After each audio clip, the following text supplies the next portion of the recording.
on Dreamland.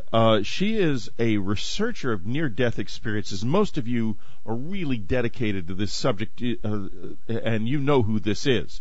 But coming back to life, future memory, we live forever. New children in the near-death experiences are all some of PMH Atwater's title. PMH is looking at children in childhood in a whole new way. Her latest book, Beyond the Indigo Children, available from the unknowncountry.com store. Also her website, very simple to remember, pmhatwater.com. That's pmhatwater.com. Now, PMH, this book has really got me going. We're going to start by talking about the human past and the great cycles that have led us to where we are today. PMH, why don't you give us a little bit of insight, if you will, into the different ages and how it is that we've been taken to this period where it's not that time is speeding up in all of our lives, which seem to be being lived so much faster, but that evolution is actually speeding up. So let's hear from you about this. Everyone, first of all, hi. Hi. Every one of our indigenous cultures, no matter where they are on the world, have spoken of the various worlds or different phases of life on this planet.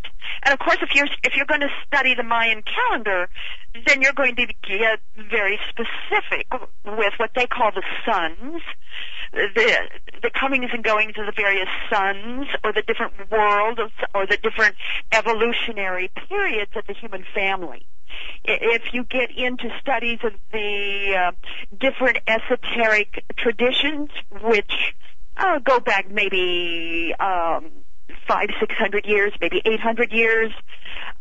Some of them go back several thousand years, depending on if you're studying the oral histories.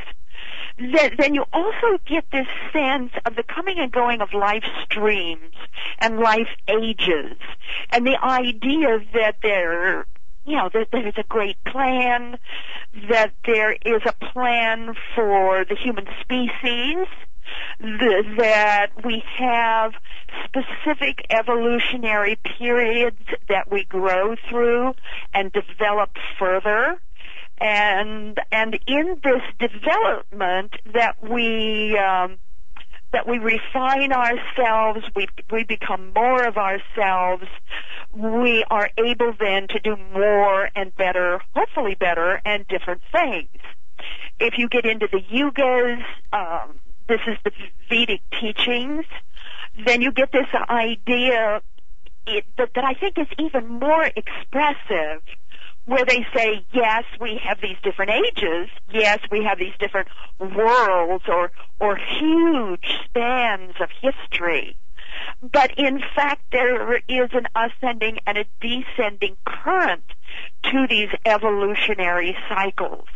So you can have these cycles, let's say, going from world of one, going up to the different worlds, the fourth world, the fifth world, and then the calendar or the timetable will reverse or enfold on itself and go back again. Only this time it would be descending energy. Next time it'll be ascending energy.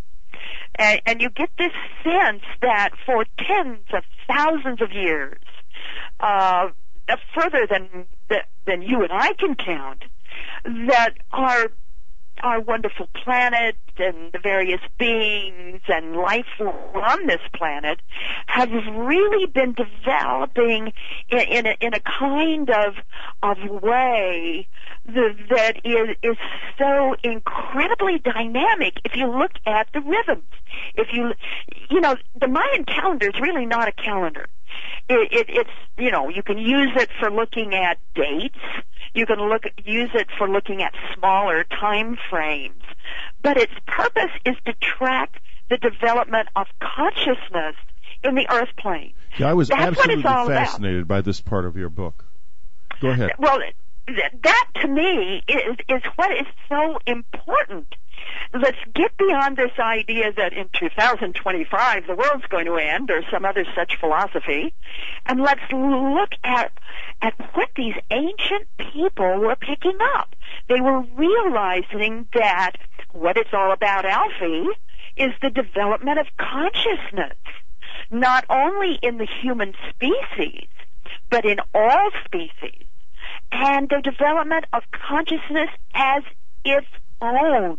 In other words, mass consciousness, intelligence itself, the intelligence that exists in the ethers, in every molecule, in every cell, in every whiff of air.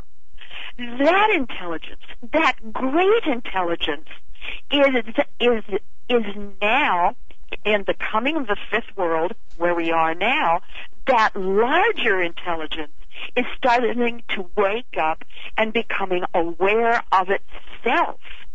And that, to me, is where things get really exciting. You know, we get so hung up and concerned, of course, on our own, you know, what's happening in the United States and Bush and the earth changes and what's happening in Iran and what happened to our grandparents versus what's happening to us and maybe our children and our grandchildren. And we lose that broader perspective.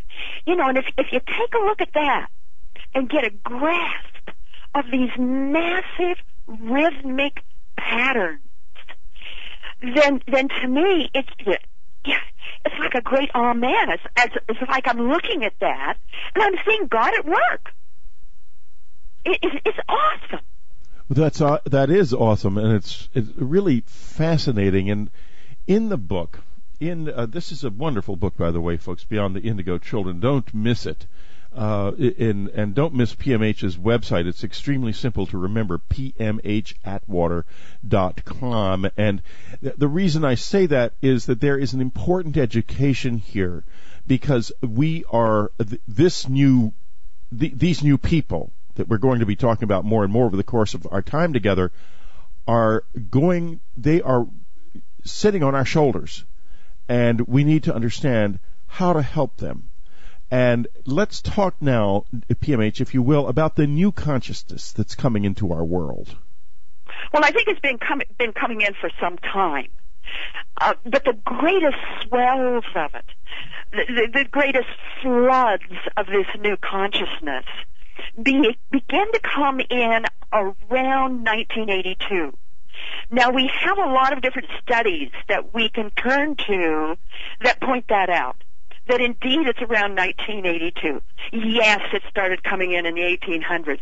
Yes, it started coming in way back in all of the renaissances that our earth has ever had. You can go back, I think, even to the time of Jesus and start to see just little snippets, just a few rare beings that had this consciousness.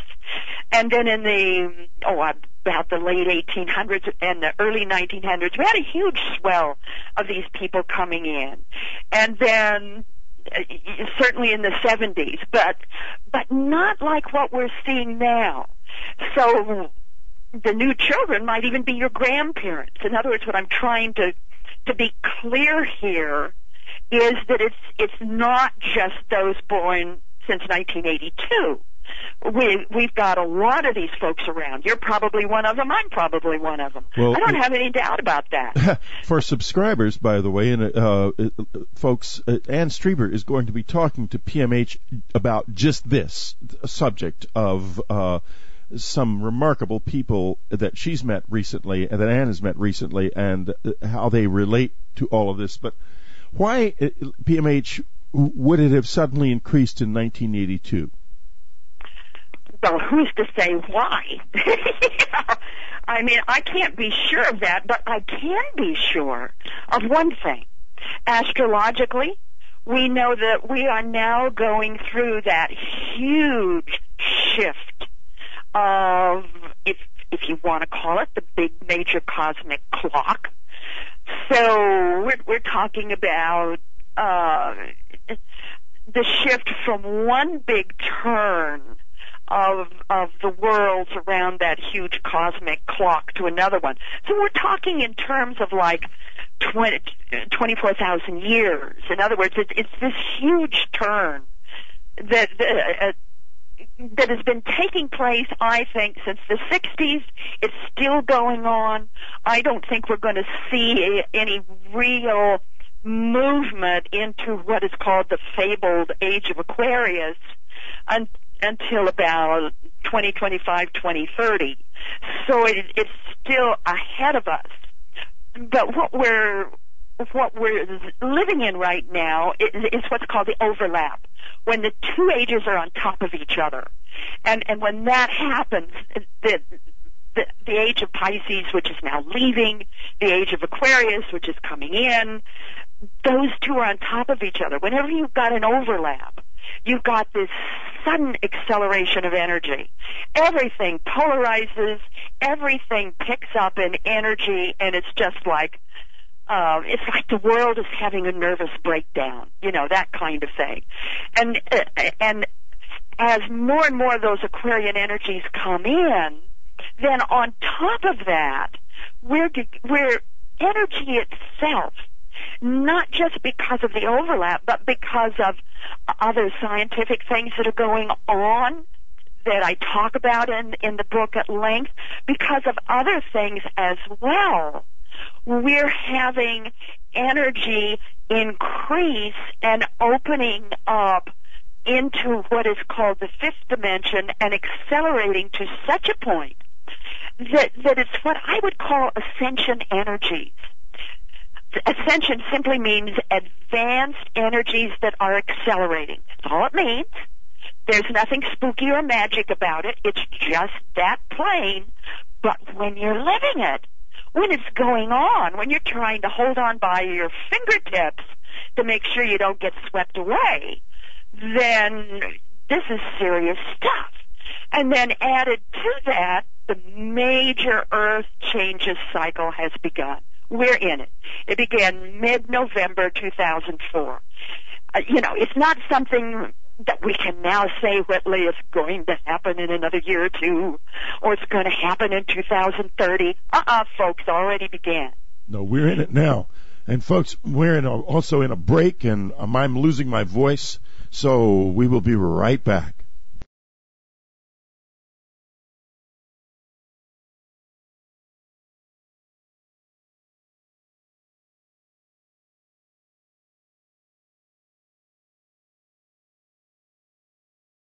We're talking to PMH Atwater. Her new book, Beyond the Indigo Children, available in bookstores everywhere, available from the unknowncountry.com bookstore, her website, pmhatwater.com, where you will find extras relating to the book. PMH has even put a free ebook up on her website that adds to and expands the new book, Beyond the Indigo Children.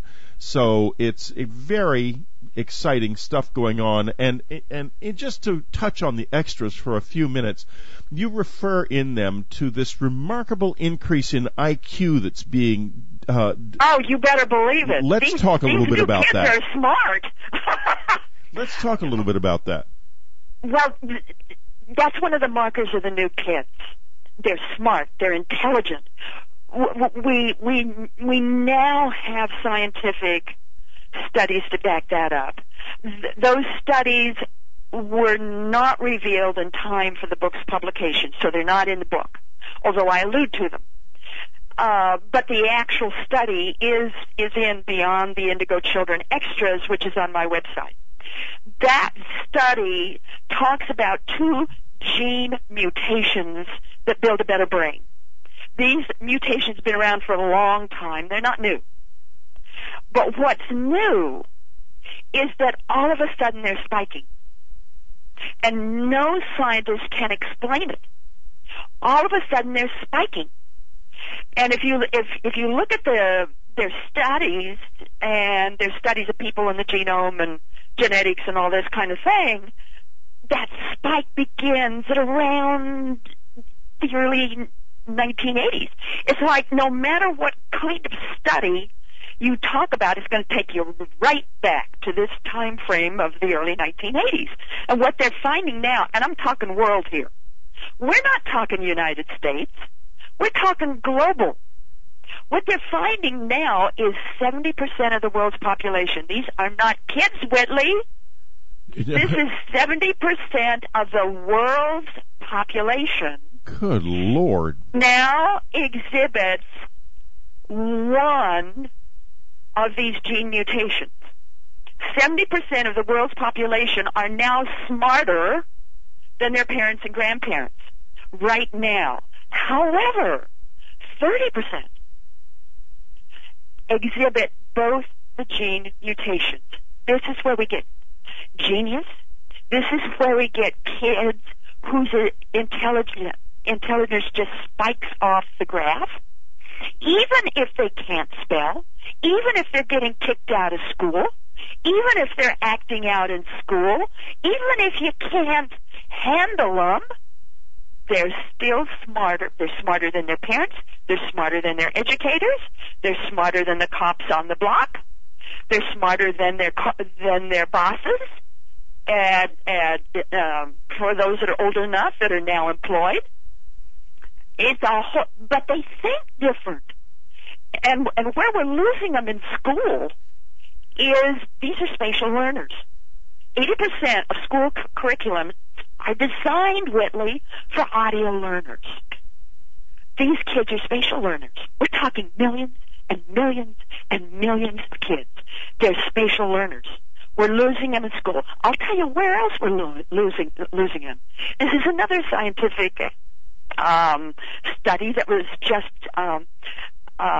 announced, I believe it was in February, March this year, so it's brand new. And let me preface this by saying the number one trait that I feel these kids have above all else, and they have so many.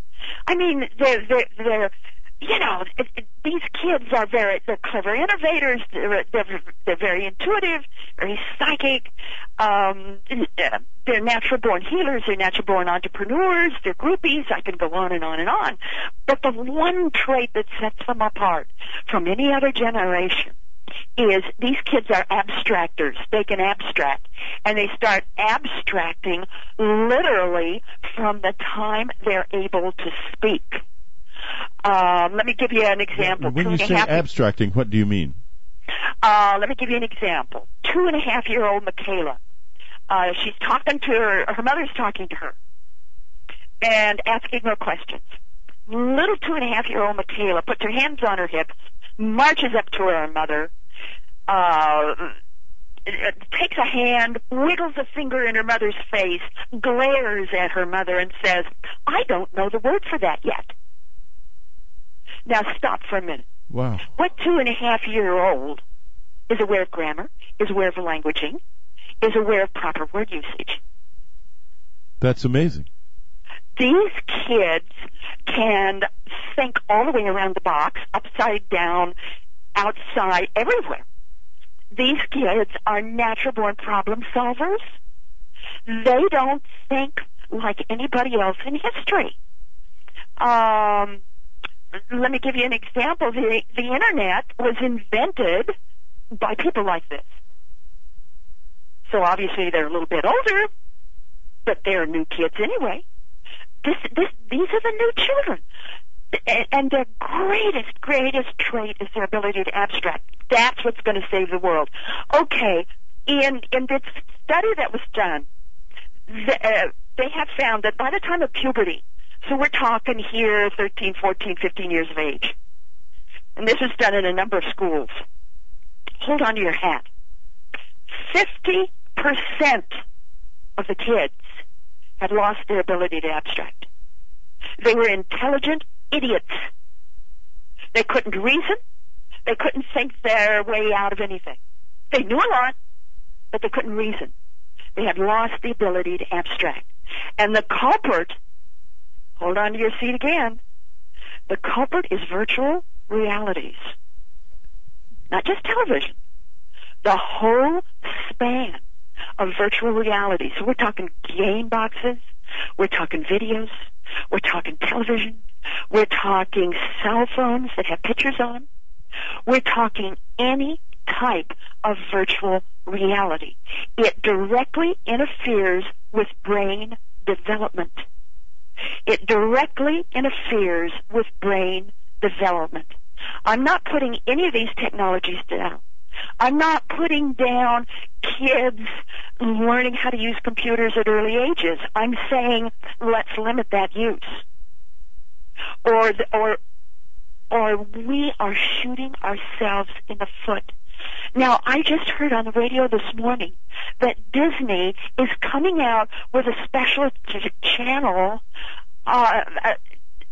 whereby they are targeting babies. Babies, that's right. Babies. They are targeting babies for virtual realities and computer use and teaching them how. Babies. What is that going to do to the ability to abstract if we now know that if kids have too much of that before puberty, it ruins or dissolves or lessens their number one trait? Now, of course, this is an overwhelming problem for any parents listening, because the demand that their children make for this type of involvement in entertainment is literally almost you can't turn it aside. You almost have to live in a kind of isolated existence. What do you have in terms of advice for parents who are literally kind of on the ground with this right now? What I'm saying is the old-fashioned stuff still works. Yes, let them use computers. Yes, let them use Game Boys. All of that stuff. But limit it. Just limit it. The other part of their time, get them a pet. Teach them how to cook. Get them a garden. Get them with their hands in the dirt gardening. They're natural-born volunteers. They love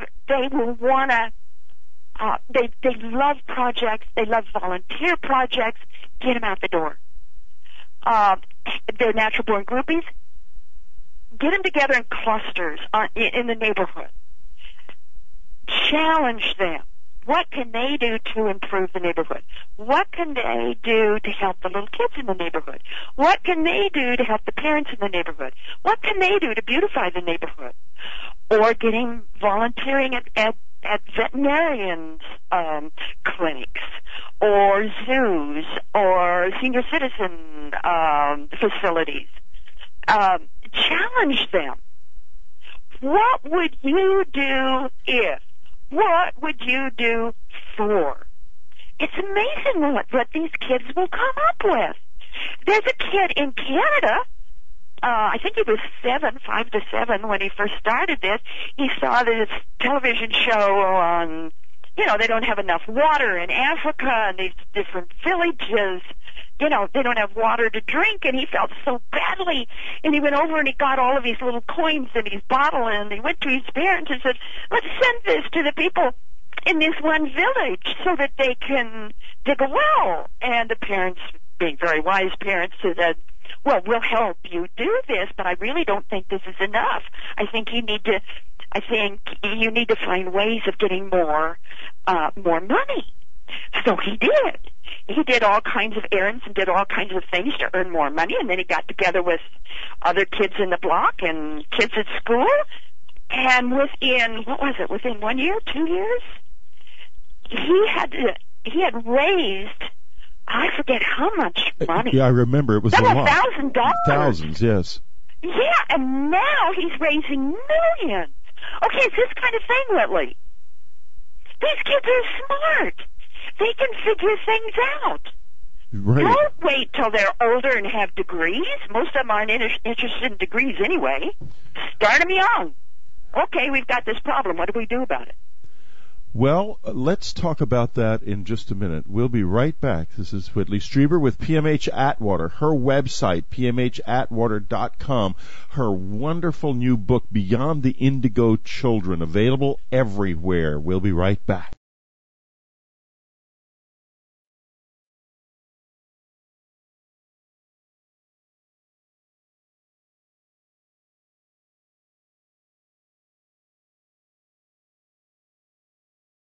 This is Whitley Strieber. We're talking with PMH Atwater about her new book about the world in general, Beyond the Indigo Children, her website, pmhatwater.com, where you can find Beyond the Indigo Children extras as well. So do not miss her website.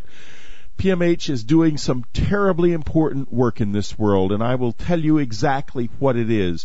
It has to do with focusing on how to address the remarkable new children who fill the world around us. And as PMH discussed in the last segment, you may actually be one of these children. It's not that they all just came in recently, but they've been kind of bleeding in, and now they're kind of pouring in as the fifth world ends. And PMH, I must ask you now, and I know everyone is interested because we've already gotten, I just mentioned in passing on a Dreamland a couple of weeks ago that you were going to be on, and I've been getting emails ever since with questions. Oh, really? Oh, yes.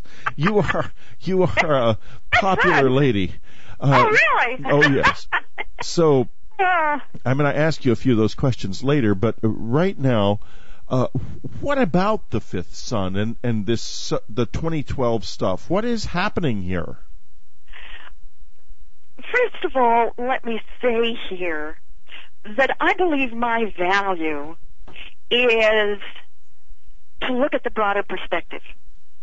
Not only to look at how-tos and not only to identify the reality of any given subject, whether it be the near-death experience or the new kids, but also to look at the broader perspective. And that's what I seek to do, and that seems to be the way I'm made. This seems to be the way my brain works. I always work for synthesis. So when we're talking about the fifth world, I want to make a point here. It depends on how you interpret the Mayan calendar. As you know, there are several ways to interpret it. Some people say that the fifth world, according to the Mayan calendar, ends on December 21, 2012. Or maybe, if you ascribe to the other way of looking at it, then it ends on October 28, 2011. Right. Just depends on which end of that you ascribe to.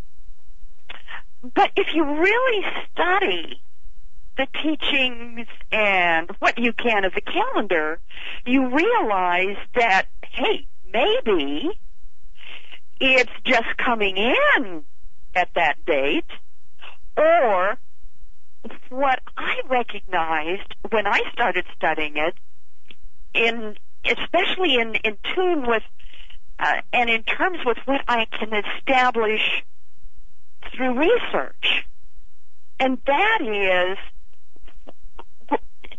and I'm kind of struggling for words here because I'm not quite sure how to say this, but right.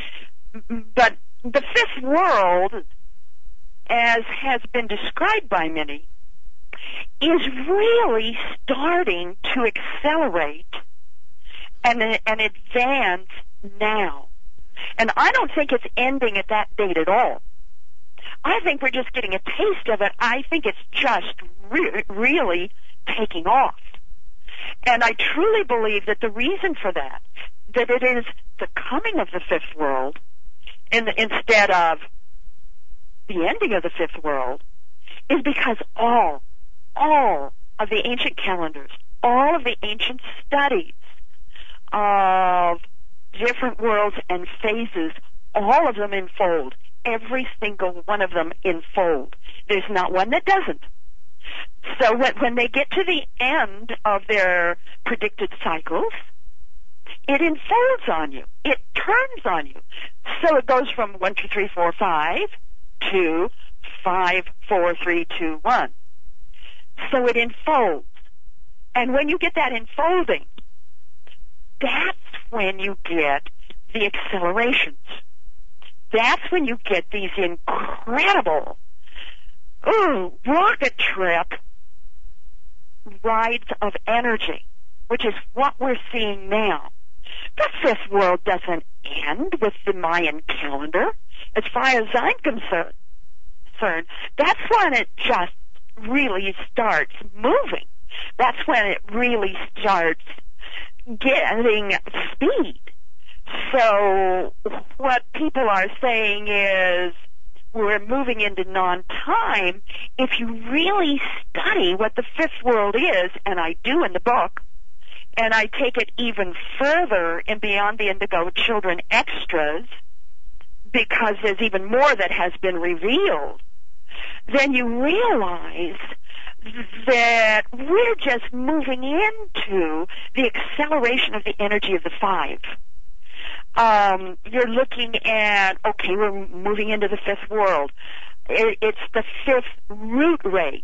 Root races are our genetic root stock as a people, as a species. We're moving into, and that, by the way, is the blue vibration. Right. But the blue vibration is accelerating. So we're moving into the fifth root race. We're moving into, J, the fifth element, which is ether, the fifth chakra, which is willpower, the fifth brain, which is the heart. You know, if you don't know by now, our science has been able to tell us that 60 to 65% of all cells in the heart are neural cells. The heart is a brain. The heart is our fifth brain. That's why so many people who have heart transplants start remembering the other person, start behavior patterns similar to the other person, because they have part of the other person's brain in them. We've got the fifth brainwave frequency. Yes, it's not just delta and theta and alpha and beta. Wrong. It's also gamma. We've got the fifth dimension, which is free from time-space tapes. Intention rules. That's the fifth ray, which is Venus. Has to do with mercy and compassion. The time of the divine feminine. The goddess Kuan Yin. All this emphasis on Mary Magdalene. All of that is the fifth ray. Fifth communication wave in the globe. That's personal computers. They came in the year of 1982. Yes. The five senses are all shifting to higher modes. They're expanding. They're enlarging. We now have 5 types of intelligence that we're able to document. Isn't that incredible? We have the IQ, which is mental, EQ, which is emotional, SQ, which is spiritual, WQ, which is holistic, QQ, which is quantum. And you know, with these new kids, most of them display the last 3, the SQ, the WQ, and the QQ. And our educational setup is they don't recognize anything that they cannot measure with today's measurement tools. So they don't recognize anything above emotional intelligence. Isn't that interesting? Yet most of the kids display the other 3. Yeah. And we can go on and on and on. The 5s, any type of 5 is taking off. Well, we're not 4 anymore, we're 5. We have people in this world, time shifters and mediums, and people are, those are QQs, I understand, aren't they? And they're getting into the 5th dimension. Of course they're getting into the 5th dimension. Yes. We had that's ether. We had a woman on our show a few weeks ago called Starfire Tour, who is studies time shifts, and I want to describe something that happened to me and Ann a few nights ago. We were walking, and we were in Santa Monica. We live in a lot of different places, but we were in Santa Monica at the time, and we were crossing. I was concerned about walking across Wilshire Boulevard because it's a really busy street, and it was the evening, and people were driving fast. It was dark, and suddenly I was watching for it. I'm very aware of this kind of thing, and suddenly we were not near it anymore. We were on another street. We had already crossed it. In other words, the time it just something had happened. We never were exposed to the danger, And I've asked a number of guests, and I want to ask you if you have any idea what might have happened then. When 1 minute we were walking, we crossed Santa Monica Boulevard, and then the next minute we were about 5 blocks away, the next second. Sure, that's your intention, that's your desire. That kind of thing happens to me often. In fact, I can cause them. Where we live, to get into town, it takes a good half hour from where we live. And if I'm in a really big hurry, if there's a really big crunch, I never overdo this. I never take advantage of this. But if I'm in a big crunch and I really, pray and meditate and have a good feeling about it, then I'll cause it. And the way I cause it is through intention, through concentration. Not really concentration. No, it's more relaxed than that. I get sort of into the zone. I could say that. I sort of get into the zone. Vibrations change. There's no more time and space. And I can make that drive into town in 5 minutes. Now, it's a 30-minute drive, sometimes 40-minute, depending on traffic. I can make it in 5 minutes if I get into the zone. Something like that must have happened to both of us because we were just, we must have. Now, we're going to take another break. No, I don't consider that to be unusual. Good. Sorry. Well, I'm glad because I've had enough of the unusual in my life. I'd like my weirdness to be normal. But in any case, we'll be back in just a minute with PMH Atwater, her new book, Beyond the Indigo Children, her website, pmhatwater.com, where you can not only can you find out all about her work, you can get Beyond the Indigo Children extras. We'll be right back.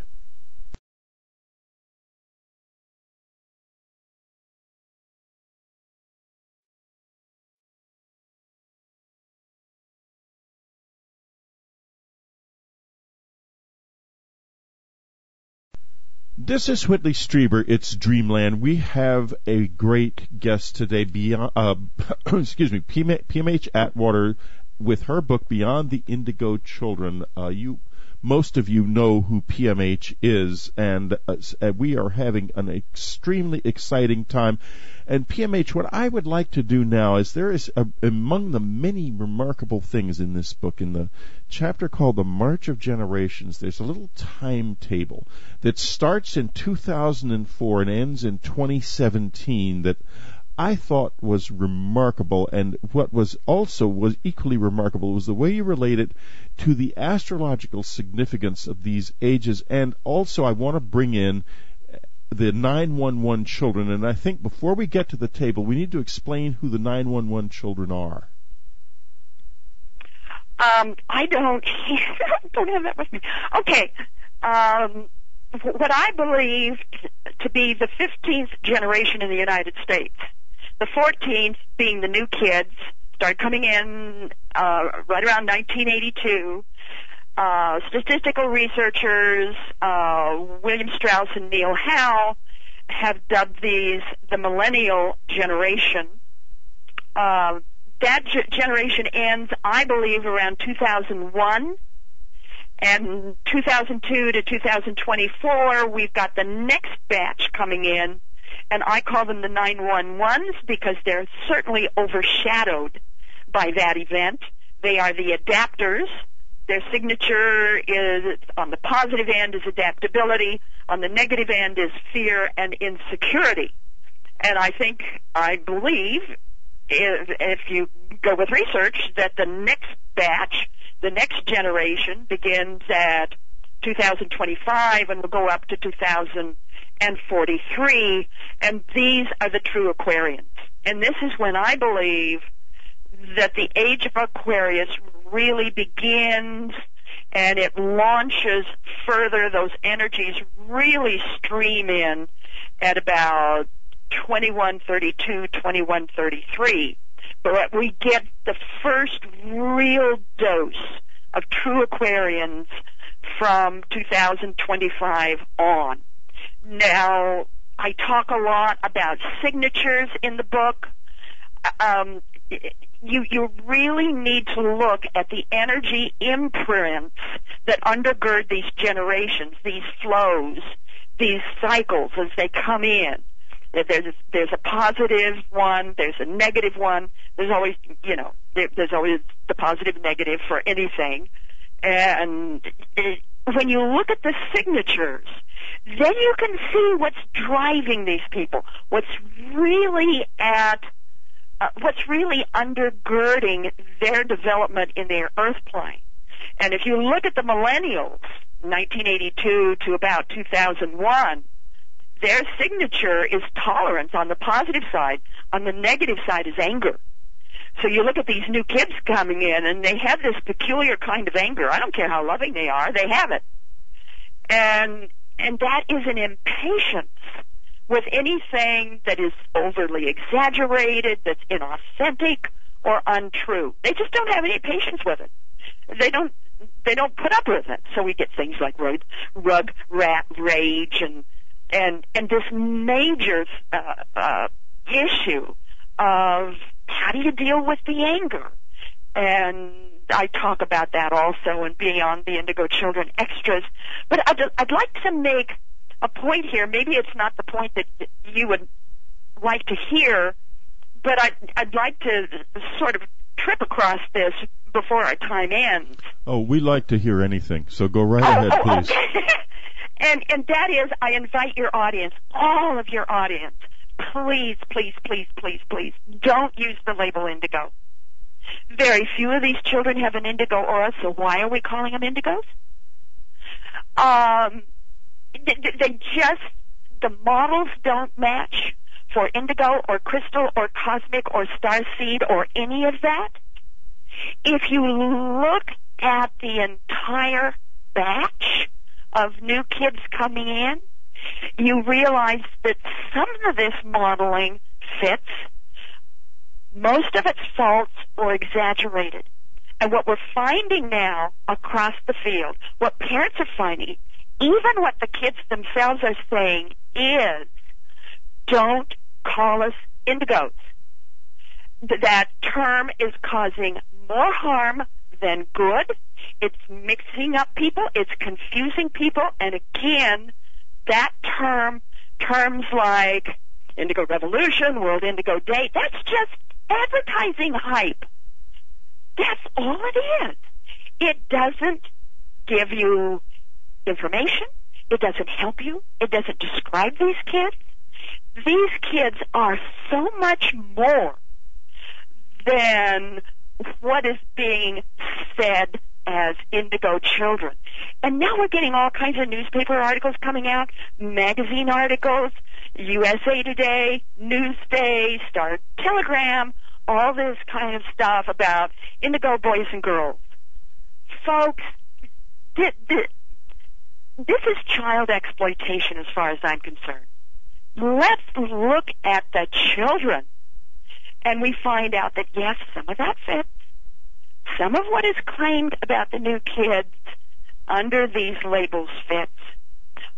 But most of it is exaggerated or not true. Let's honor our children instead of exploiting them. Let's call them the new children because that's what they are. There is no other generation of record in any country on this planet that matches these new kids. So let's just call them what they are. They're new. Let's use that neutral term instead of trying to box our children into exclusive clubs of specialness that do more harm than good. I'm sorry to sound preachy. Oh no, this is wonderful stuff. On the contrary, it's incredibly freeing. So I think probably everybody else, just like me, is eating it up. It's just enough of this. Let's do our work.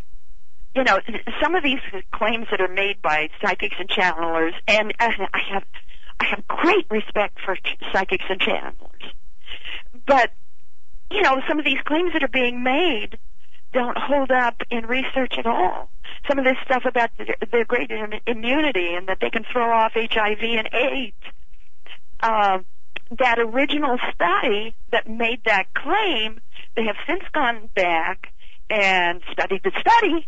And what they have found is that none of the kids in the original study ever had HIV or AIDS to begin with. They had another type of condition similar to that, but it was not the same. And that they didn't met, and that the study itself was faulted. And it has been completely invalidated. Yet you see on the internet all these big stories of these great kids. Well, yes, they're great kids. They're incredibly psychic. They're incredibly intuitive. They're wonderful healers. They prefer night school to day school. Don't kid yourself. When you think your kids are asleep at night, they're probably attending night school on some kind of grid somewhere else. And God only knows who else with. And yes, Ann is going to be talking to PMH about that very type of night school in the subscriber section. Go ahead, PMH. And that's common. Most of the kids attend it. And it's a real class with real kids there and all kinds of kids, all kinds of beings. And they get assignments that they work on during the waking hours. And I used to think, well, this is overly imaginative children. We can attend school in our dream state. Yes, we know we can do this, but this is night school. This is kind of a little bit different. Until I was in a shopping center, and there was this little boy next to me, and he sees this other little kid way down the hall, and yells at him, calls him by name, runs over, hugs him, and they started talking about last night's assignment in night school. And the parents are completely flummoxed. The kid that was next to me was local. The other boy, he and his parents were just driving through. There was no way these two boys could have known each other. Amazing. They knew each other by name. They knew all about each other. Listen, we're coming close now. We're sort of crowding the end of the show here, and Linda Moulton Howe will be with us in a minute. We have about 5 minutes left with PMH, and PMH, I want to talk about this chart on page 47 in Beyond the Indigo Children. I don't have the book with me. What chart okay, is that? well, I'll refresh your memory. In 2004 and 2012, Venus passes between Earth and Sun, a rare sky event heralding the final preparatory period before passage through the Mayan gateway. The 2004 passage, I believe, has already happened, hasn't it? Yes. Okay. Yes, and it was one of those heralds that harbingers, advance notice that said to us, or told us, or showed us that the major Earth changes cycle was about to begin, because it began, remember, in mid-November 2004, and I believe that that special visit from Venus was a number of months before that. So we had that special visit from Venus, and then in November of that year, then the major Earth changes cycle began. And yes, I truly feel that we're going to see sudden major impacts on these two gateways. They're like gateways. They're like flashes. They're like neon signs that say, "Wake up, Earth. The major shifting has begun, and here is another gatepost along the way." Now, it's in 2007, it states that the War of Armageddon is predicted. Our fundamentalist Christians believe that. Believe that, yeah. Now, what worries me about this is that people have a tendency to try to make things happen that are predicted in their belief systems, and a lot of fundamentalists are very interested in inducing Armageddon in order that they can have the rapture. I know it doesn't sound very Christian, but in fact it's the case. It's true. Yeah, it is true. and it strikes me as quite a dangerous year. Then is that true that they could actually cause such a war? Well, we're seeing that in the news today with what's happening in Iran and our president's refusal to really try to take advantage of that letter from the president of Iran, that 18-page long letter. At least it was a letter. He's dismissing it instead of trying to look at it and say, is there some way we can embarrass this man with this letter? Is there some way we can use this letter? You know, he's not. I mean, you just get this belligerency from the man. And I'm sorry to say that, but you do. And you just look at all these stair steps that are occurring one right after another. And that the biggest power in the United States is its middle class. Right. And we're destroying the middle class. Absolutely. And look at what's happening with the border and the illegal aliens.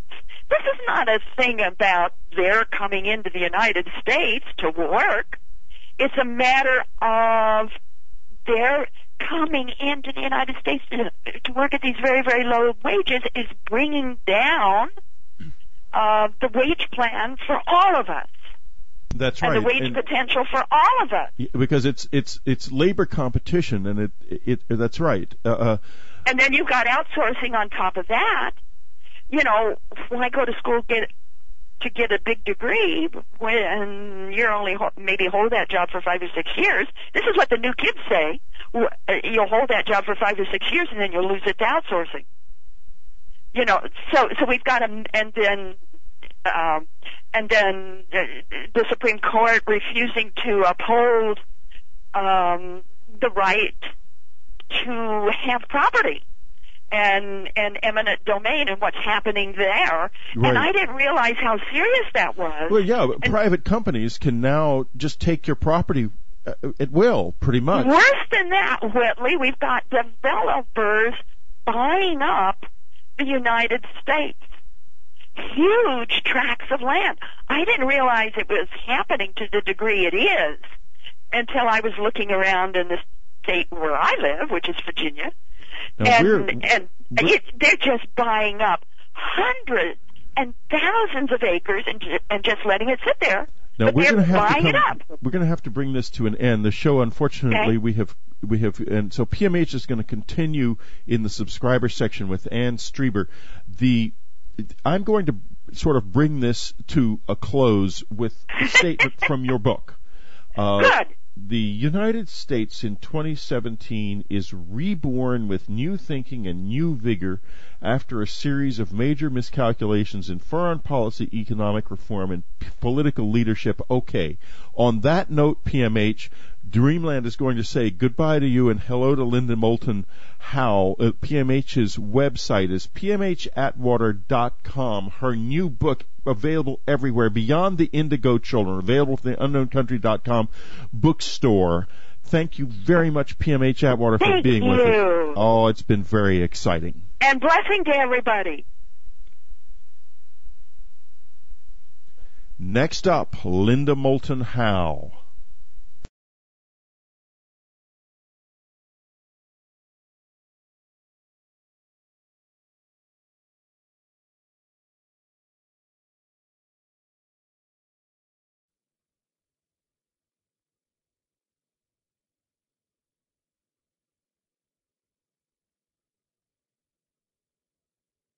One reporter who loves mysteries is radio's leading science journalist, Linda Moulton Howe.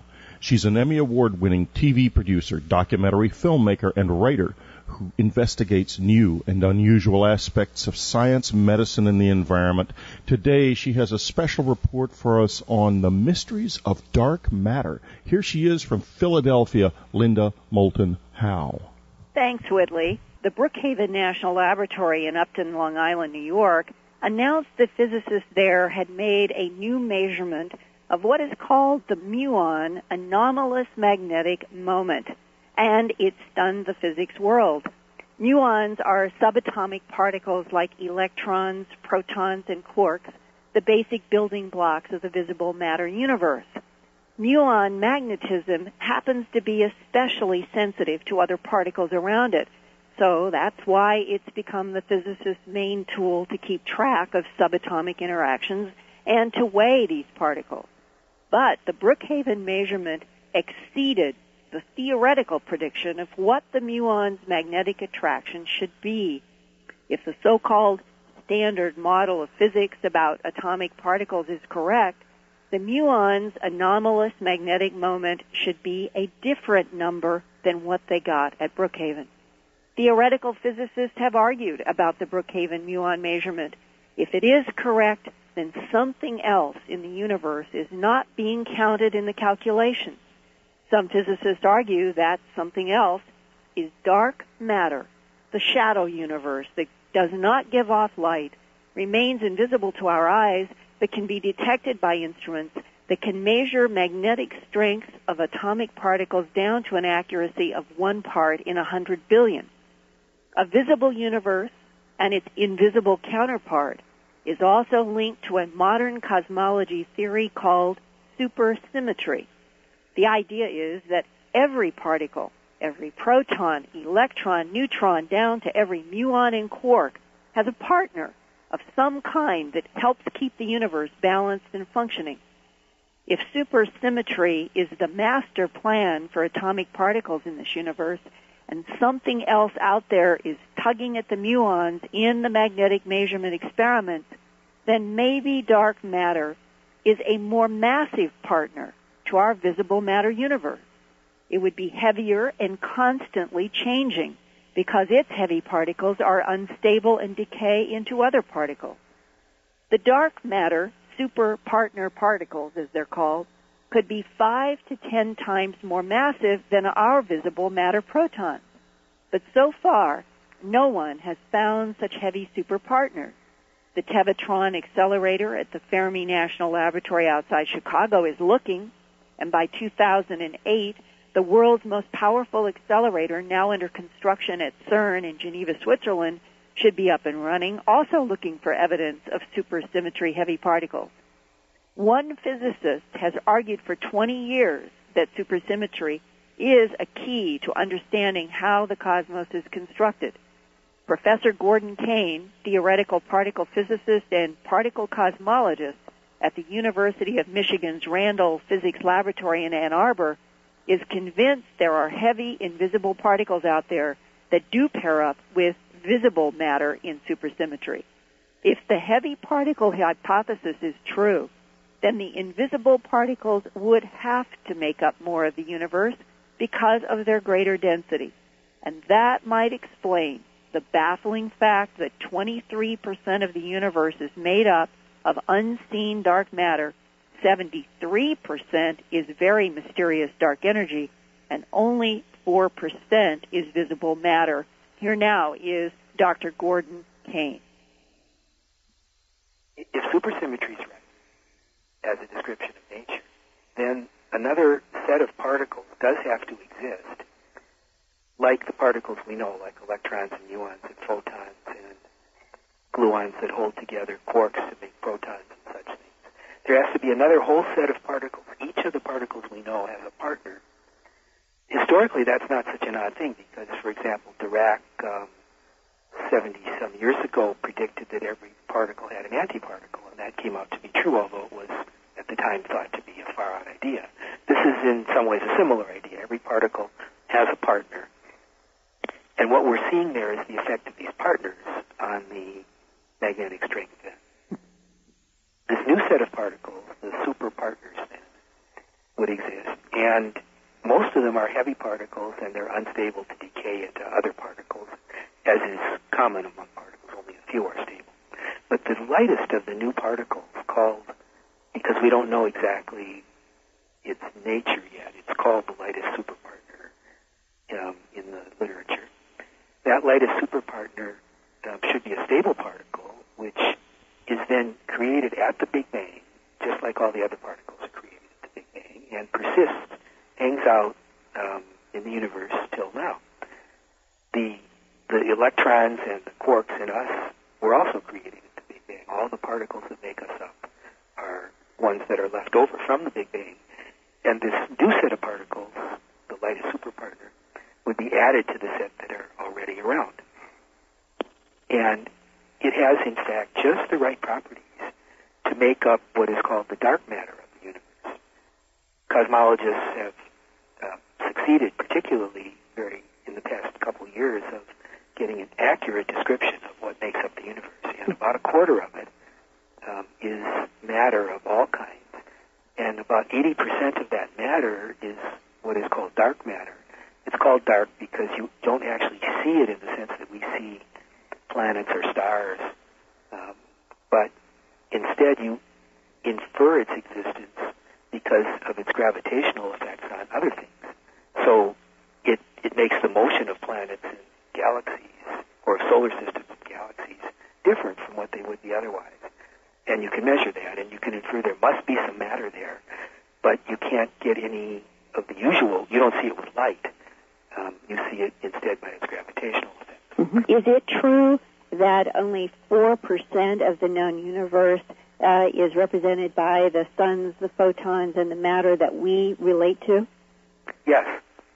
Suppose that the 4% is made up of a bunch of particles, mainly protons and neutrons and electrons.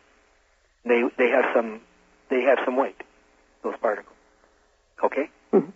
Okay, then suppose that there's the same number of those, there's the same amount of dark matter particles as of those, approximately. Mm-hmm. So that would be sort of the most naive assumption you could make, is that there's since they're superpartners, for every regular particle, there's a dark matter particle, crudely speaking.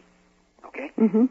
Then if the dark matter particles tended to have 5 or 10 times the mass of the proton, they would take, instead of 4%, they'd be 40%, 20 to 40%. So the shadow universe would be, quote-unquote, denser or heavier than... The particles in it are just heavier by 5 or 10 times. The implication is that the dark matter mystery could be explained as the shadow universe that's transparent to us, but that could be explained as being these matching partners to every particle that we know in the universe. That's right, but the reason I said that it's not a perfect metaphor is that they aren't really transparent. It's just that we haven't had enough energy at machines yet to make them. But, for example, the Tevatron Collider at Fermilab outside of Chicago, or the Large Hadron Collider being built at CERN that will turn on in 3 years, those machines do have the energy to make these. The Tevatron has the energy to make them, but it may make too few of them to detect them. The Large Hadron Collider at CERN will make many of them because it's much more intense. So then we should see this world of superpartners completely explicitly, just as much as we see top quarks and W bosons and such things. So they should no longer be hidden from us at that point. They will be completely explicit, and we'll have lots of fun talking about them. But all of them are unstable. They have lifetimes, again, that are a tiny fraction of a second, except this lightest one, and that's the one that hangs around in the universe forever, or almost forever. The implication is simply that new physics exists beyond the standard model of physics, and that the best candidate is indeed the correctness of the supersymmetry idea. However, not everyone is certain that supersymmetry with superatomic particles is the answer to dark matter. In fact, theoretical physicists are fighting about whether the Brookhaven muon magnetic moment measurement is even a meaningful discrepancy. After this break, we'll hear from another physicist who is trying to make an even finer calculation of the muon magnetic moment. This is Linda Moulton Howe, reporter and editor of EarthFiles.com, reporting for Dreamland Online.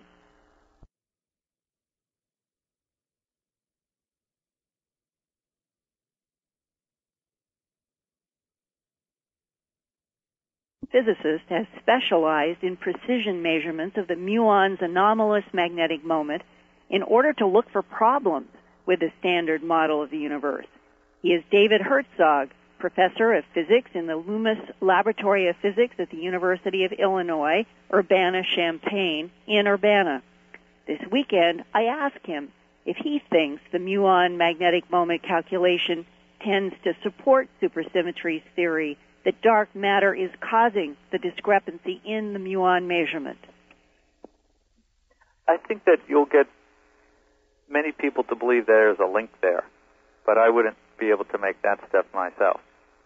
When people say, these guys have measured something different from the standard model with their muon measurement, then there's actually lots and lots of possible scenarios of what it could be.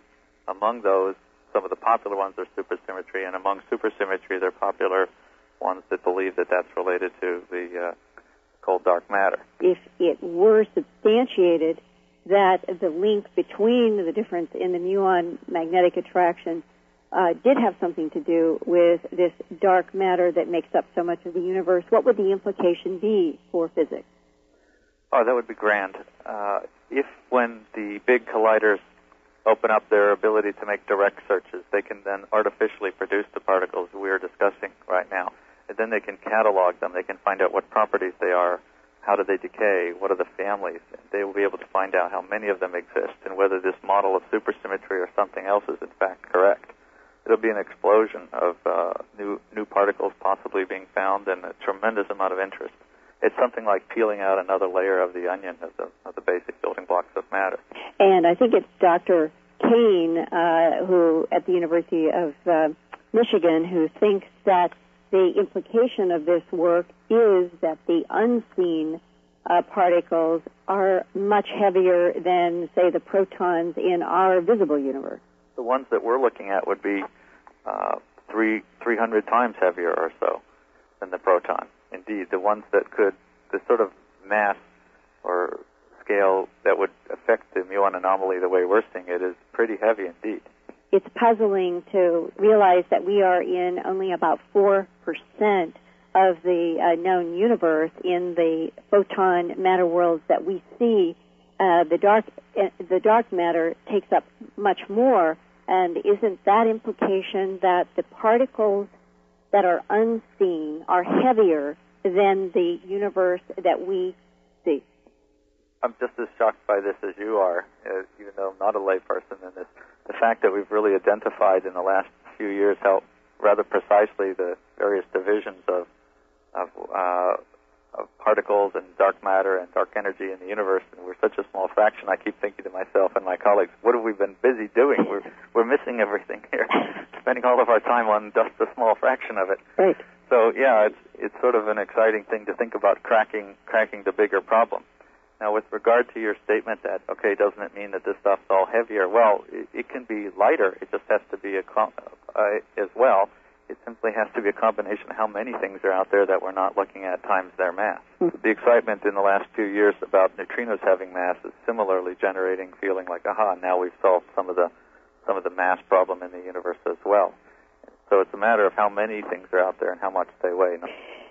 But it is odd and puzzling, isn't it, that we are living in a universe in which so much of it is unseen? I think so. I think that's a little odd and puzzling too. But we're able to see and perceive matter in sort of interesting but limited ways as well. I mean, the matter that's out there certainly affects the whole growth of the universe. In that sense, we perceive it very well. But in the sense of sort of viewing it, we don't view it. I mean, we'd love to be able to create this stuff directly. First of all, the indirect views in experiments like ours are going to be a good hint. But if you can come along with a big atom-smashing accelerator and directly produce these things, then you've really got the proof. When these new accelerators come online and you might be able to generate some of these dark matter particles, will that right now detect that is going to help us understand how this universe came into being in some way? I think every time if you were building a little object out of Lego blocks and you were missing half of them, half of the types and shapes and colors and so on, you wouldn't have the whole set of what can be made. And so what we're trying to do is really basically find all of the constituents of matter, the elementary building blocks. And so that's satisfying in itself, step one. And sure, if you're asking, is there greater understanding of how the universe evolved from all of that, of course there will be. It depends on how easy this is and how prolific the finds are and so on. If it's a big harvest of particles and all the theories make sense, or do we have to, when we start finding particles, do we have to really throw out the whole idea of supersymmetry and substitute it with something completely different? So until we know what we've got, it's going to be hard to speculate too much, except for the fact that when we find these things, we know that will help us understand.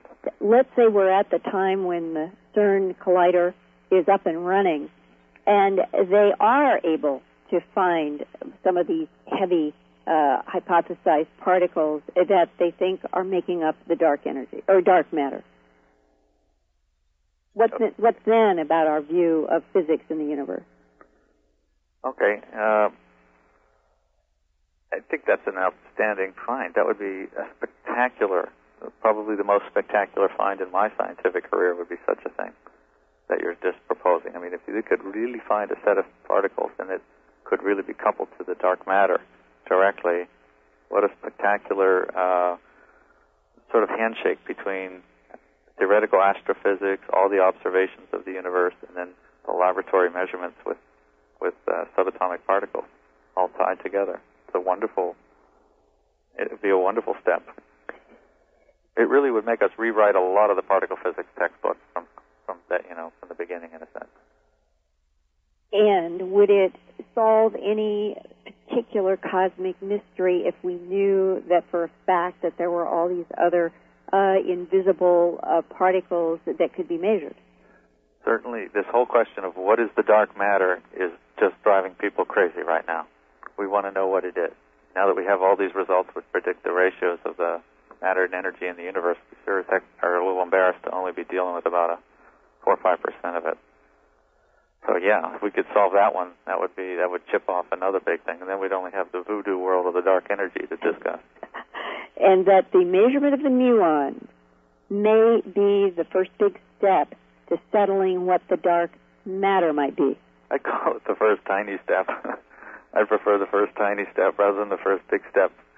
I mean, it's what we're doing, as I said, we're just giving a hint of something that might be out there, and if it eventually turns out to have been connected to our measurement in reverse, that'll be just swell and grand. But there's no way our measurement can say that it's the dark matter which affects the muon spin. We can only say something does. This is Linda Moulton Howe, reporter and editor of EarthFiles.com, reporting for Dreamland Online. This is Whitley Strieber. Next week on Dreamland, William Henry interviews Michael Bagent, the Jesus Papers. In 2025, the world's going to end, or some other such philosophy. And let's look at what these ancient people were picking up. They were realizing that what it's all about, Alfie, is the development of consciousness, not only in the human species, but in all species, and the development of consciousness as its own. In other words, mass consciousness, intelligence itself, the intelligence that exists in the ethers, in every molecule, in every cell, in every whiff of air. That intelligence, that great intelligence, is now, in the coming of the fifth world, where we are now, that larger intelligence is starting to wake up and becoming aware of itself. And that, to me, is where things get really exciting. You know, we get so hung up and concerned, of course, on our own, you know, what's happening in the United States and Bush and the earth changes and what's happening in Iran and what happened to our grandparents versus what's happening to us and maybe our children and our grandchildren. And we lose that broader perspective. You know, and if you take a look at that and get a grasp of these massive rhythmic patterns, then to me it's like a great amen. It's like I'm looking at that, and I'm seeing God at work. It's awesome. That is awesome, and it's really fascinating. And in the book, this is a wonderful book, by the way, folks. Beyond the Indigo Children, don't miss it. And don't miss PMH's website. It's extremely simple to remember, PMHAtwater.com. And the reason I say that is that there is an important education here, because we are these new people that we're going to be talking about more and more over the course of our time together they are sitting on our shoulders, and we need to understand how to help them.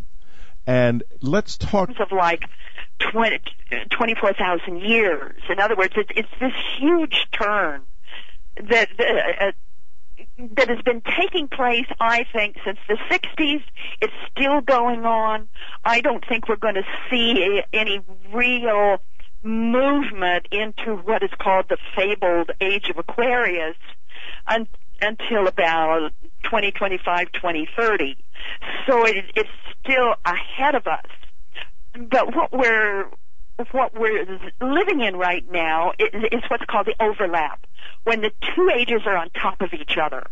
And when that happens, the age of Pisces, which is now leaving, the age of Aquarius, which is coming in, those two are on top of each other. Whenever you've got an overlap, you've got this sudden acceleration of energy.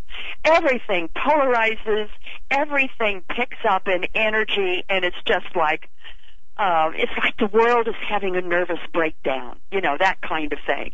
And as more and more of those Aquarian energies come in, then on top of that, we're energy itself, not just because of the overlap, but because of other scientific things that are going on that I talk about in the book at length, because of other things as well. We're having energy increase and opening up into what is called the fifth dimension and accelerating to such a point that it's what I would call ascension energies. Ascension simply means advanced energies that are accelerating. That's all it means. There's nothing spooky or magic about it. It's just that plain. But when you're living it, when it's going on, when you're trying to hold on by your fingertips to make sure you don't get swept away, then this is serious stuff. And then added to that, the major Earth changes cycle has begun. We're in it. It began mid-November 2004. It's not something that we can now say, Whitley, it's going to happen in another year or two, or it's going to happen in 2030. On Dreamland, she is a researcher of near-death experiences. Most of you are really dedicated to this subject, and you know who this is. But coming back to life, future memory, we live forever. New children and the near-death experiences are all some of PMH Atwater's title. PMH is looking at children and childhood in a whole new way. Her latest book, Beyond the Indigo Children, available from the unknowncountry.com store. Also her website, very simple to remember, PMHAtwater.com. That's PMHAtwater.com. Now, PMH, this book has really got me going. We're going to start by talking about the human past and the great cycles that have led us to where we are today. PMH, why don't you give us a little bit of insight, if you will, into the different ages and how it is that we've been taken to this period where it's not that time is speeding up in all of our lives, which seem to be being lived so much faster, but that evolution is actually speeding up. So let's hear from you about this. Everyone, first of all, hi. Hi. Every one of our indigenous cultures, no matter where they are on the world, have spoken of the various worlds or different phases of life on this planet. And of course, if you're going to study the Mayan calendar, then you're going to get very specific with what they call the suns, the comings and goings of the various suns, or the different worlds, or the different evolutionary periods of the human family. If you get into studies of the different esoteric traditions, which go back maybe 500-600 years, maybe 800 years. Some of them go back several thousand years, depending on if you're studying the oral histories. Then you also get this sense of the coming and going of life streams and life ages, and the idea that there's a great... Now, PMH, if you will, about the new consciousness that's coming into our world. Well, I think it's been coming in for some time. But the greatest swells of it, the greatest floods of this new consciousness began to come in around 1982. Now, we have a lot of different studies that we can turn to that point that out. That indeed it's around 1982. Yes, it started coming in the 1800s. Yes, it started coming in way back in all of the renaissances that our Earth has ever had. You can go back, I think, even to the time of Jesus and start to see just little snippets, just a few rare beings that had this consciousness. And then in about the late 1800s and the early 1900s, we had a huge swell of these people coming in. And then certainly in the 70s, but not like what we're seeing now. So the new children might even be your grandparents. In other words, what I'm trying to be clear here is that it's not just those born since 1982. We've got a lot of these folks around. You're probably one of them. I'm probably one of them. Well, I don't have any doubt about that. For subscribers, by the way, and folks, Ann Strieber is going to be talking to PMH about just this subject of some remarkable people that she's met recently, and that Ann has met recently, and how they relate to all of this. But why, PMH, would it have suddenly increased in 1982? Well, who's to say why? I mean, I can't be sure of that, but I can be sure of one thing. Astrologically, we know that we are now going through that huge shift of, if you want to call it, the big major cosmic clock.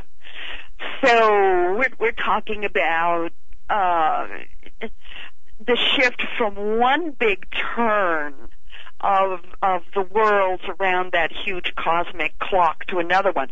So we're talking in term plan that there is a plan for the human species, that we have specific evolutionary periods that we grow through and develop further. And in this development that we refine ourselves, we become more of ourselves, we are able then to do more and better, hopefully better, and different things. If you get into the yugas, this is the Vedic teachings, then you get this idea that I think is even more expressive, where they say, yes, we have these different ages, yes, we have these different worlds or huge spans of history, but in fact there is an ascending and a descending current to these evolutionary cycles. So you can have these cycles, let's say, going from world of one, going up to the different worlds, the fourth world, the fifth world, and then the calendar or the timetable will reverse or enfold on itself and go back again. Only this time it would be descending energy. Next time it'll be ascending energy.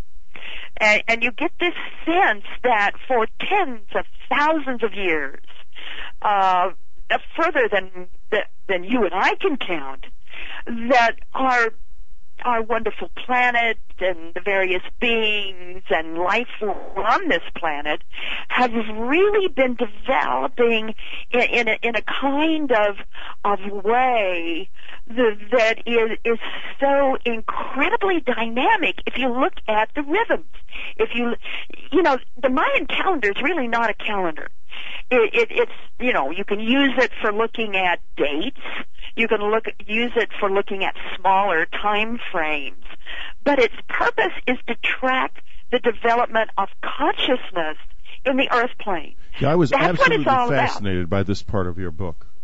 Go ahead. Well, that to me is what is so important.